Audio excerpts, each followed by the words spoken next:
यहाँहरू सम्पूर्णमा हार्दिक नमस्कार। म अधिवक्ता रामचन्द्र बस्नेत।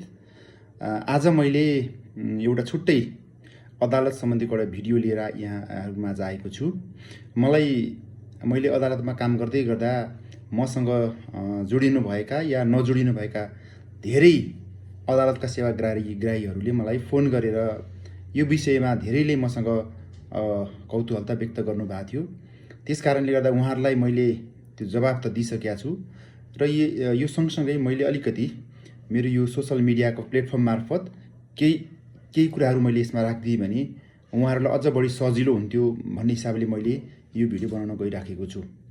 यो भदौ 24 गते भएको यो जुन जेएनजी पुस्ताले गरेको यो जुन आन्दोलन विद्रोह छ, त्यो विद्रोहको सँगसँगै हाम्रो नेपालभरि हाम्रा विभिन्न धेरै मात्रामा हाम्रा सरकारी संरचनाहरू ध्वस्त गरिए। काठमाडौँ उपत्यकाभित्र हेर्ने हो भने देशको मुख्य प्रशासनिक अङ्ग सिंहदरबार, संसद भवन र अदालतहरू जलाइए। र यसमा पनि हाम्रो उपत्यकाभित्र रहेका, म अहिले अलिकति उपत्यकाभित्र अलिकति बढी जोड दिन चाहेँ। उपत्यकाभित्र रहेका हाम्रा अदालत, हाम्रा न्यायिक निकायहरू, सर्वोच्च अदालत, काठमाडौँ जिल्ला अदालत पूर्ण रूपमा र विशेष अदालत चाहिँ पूर्ण रूपमा जलाएर नष्ट गरेको, त्यहाँका चाहिँ मिसिलहरू चाहिँ जलाएर नष्ट गरेको अवस्था छ। भवनहरू चाहिँ पूर्ण रूपमा काम नलाग्ने गरी चाहिँ आगजनी भएर ध्वस्त भएका छन्। त्यस कारणले गर्दा र अर्को कुरा, हाम्रो यो उपत्यकाभित्र ललितपुर जिल्ला अदालत र उच्च अदालत पाटन चाहिँ जोगिएको छ र धेरै मान्छेहरूको मुद्दा चलिराखेको अवस्था छ। कसैको तारिक छ, कसैको चाहिँ पेशी छ, कसैको चाहिँ थुन्सेक बहसको कुराहरू छ, कसैको चाहिँ नि बन्दी प्रत्यक्षीकरणका मुद्दाहरू आउने क्रमहरू छ। यसमा के हो त भन्ने कुरा धेरैलाई एउटा कौतूहलता जागेको छ। त्यस कारणले गर्दा मैले थोरै कुरा राख्न चाहेँ। सबैभन्दा पहिलो कुरा म सर्वोच्च अदालतको कुरा गर्न चाहेँ। सर्वोच्च अदालत चाहिँ यो 24 गतेको जुन आगजनी घटनामा नराम्रोसँग प्रभावित भएको छ। त्यहाँ लगभग अब ठ्याक्कै त्यसको चाहिँ नि डाटा त आइसकेका छैन, करिब 90% चाहिँ त्यसका मिसिलहरू चाहिँ जलेर नष्ट भएका छन्। त्यसो हुनाले गर्दाखेरि अहिले सर्वोच्च अदालतले एउटा सूचना पनि निकालिसकेको छ। 24 गतेदेखि यता दिएका म्याद पेशीहरू सबै चाहिँ अर्को सूचना प्रकाशित नभएसम्मका लागि स्थगित गरिएको छ।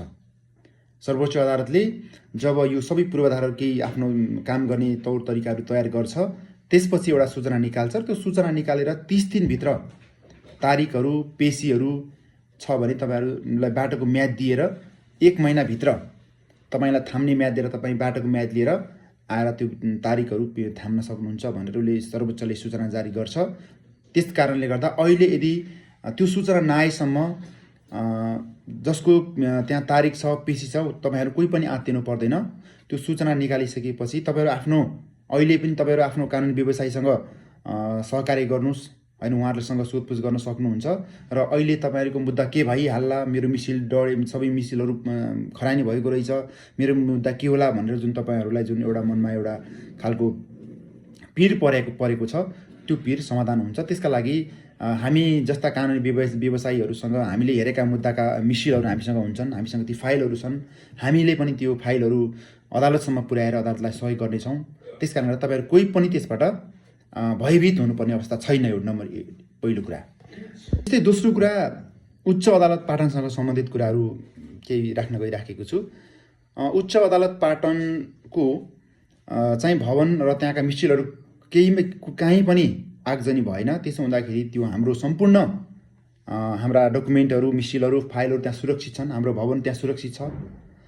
त्यस कारणले गर्दा अब यदि 24 गतेदेखि जो 28 गतेसम्म जसलाई चाहिँ नि तारिक दिएको थियो, उहाँहरूले चाहिँ त्यो 29 गतेबाट 1 महिनासम्म, यो भदौ 29 गतेबाट 1 महिनासम्म यो तपाईँहरूले म्याद चाहिँ थाम्न पाउनुहुन्छ, त्यो गुज्रेको म्याच थाम्न पाउनुहुन्छ। र त्यसभन्दा 29 गतेदेखि यता छन् भने यहाँहरू गएर आफ्नो चाहिँ तारिक पेशी चाहिँ उहाँहरूले म्याद लिन सक्नुहुन्छ। र तारिकको सन्दर्भमा चाहिँ तारिक दिने कुरा छँदैछ, तर पेशी चाहिँ अहिले सबै कुरा यसको चाहिँ सिएमएस चाहिँ सर्वोच्च अदालतमा रहेको हुँदाखेरि त्यो सबै त्यसको त्यो सिएमएस नै त्यहाँ नोक्सानमा परेको हुँदा तत्काल कुनै पनि पेशीहरू तोकिएको छैन।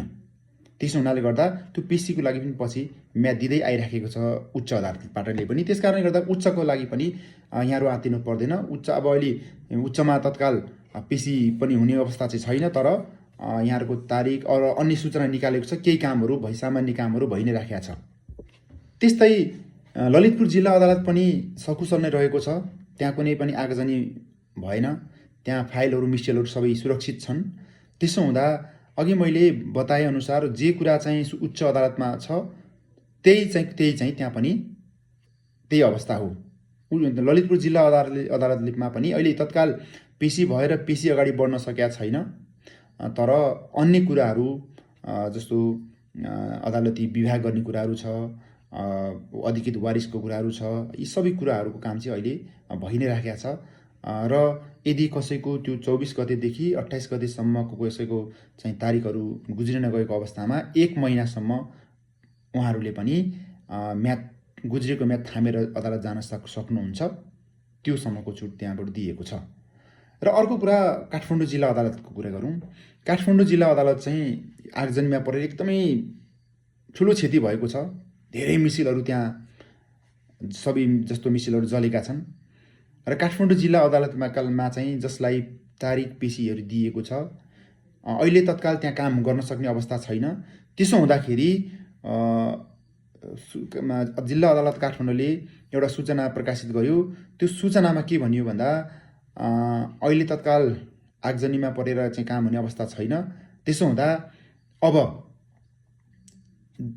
त्यो काम गर्ने वातावरण बन्ने अवस्था आएपछि एउटा सूचना प्रकाशित हुन्छ र त्यो सूचना प्रकाशित भएपछि त्यो 24 गतेदेखि भदौ 24 गतेदेखि यता म्याद गुज्रिन गएको छ, तारिक गुज्रिन गएको छ, या चाहिँ नि मुद्दा दर्ता गर्नुपर्ने अवस्थाहरू छ, त्यो सबै कुरालाई 30 दिनको 1 महिनाको गुज्रेको म्याद थाम्ने समय दिएर त्यसलाई पनि थामिने र मुद्दाको प्रक्रिया अगाडि बढ्ने भन्ने कुराहरू आइसकेका छ। त्यसो हुँदाखेरि यहाँहरू कोही पनि यो हाम्रो मिसिलहरू जलेको छ, हामी के गर्ने होला, हाम्रो मुद्दाहरू चाहिँ के हुन्छ भनेर हो, यहाँहरूको मुद्दा यहाँ न्याय पाउनु यहाँहरूलाई केही समय लाग्ला, तर यहाँहरूको मुद्दा यहाँहरूले सोचे जस्तो तरिकाले त्यो नष्ट हुने, त्यो खेर जाने, त्यो चाहिँ जिरोमा जाने अवस्था हुँदैन।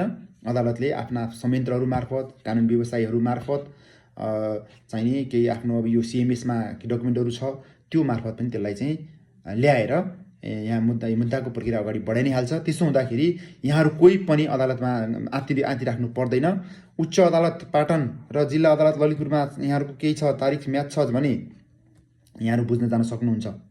र अब सर्वोच्च अदालत र काठमाडौँ जिल्ला अदालतको अवस्था अलि राम्रो नभएको हुँदाखेरि यहाँहरूले आफ्नो कानुन व्यवसायीहरूसँग समन्वय सहकार्य गर्नुहोला। उहाँहरूलाई सबै कुरा थाहा छ, उहाँहरूले त्यो कुरा बताइदिनुहुन्छ। र अहिले चाहिँ त्यो अदालतमा पुगेर भिडभाड गर्ने, होहल्ला गर्ने भनेर यहाँहरूले त्यो कुरा चाहिँ नगर्नुहोला। अदालतलाई पनि यहाँहरूकै सहयोगले अदालत चल्ने हो। त्यसका लागि यहाँहरू सम्पूर्णमा केही कुराहरू त्यस्ता कन्फ्युजन छन् भने हामीहरूलाई भन्नुहोस्, हामीहरूले बुझेको कुरा हामी बताइदिनेछौँ।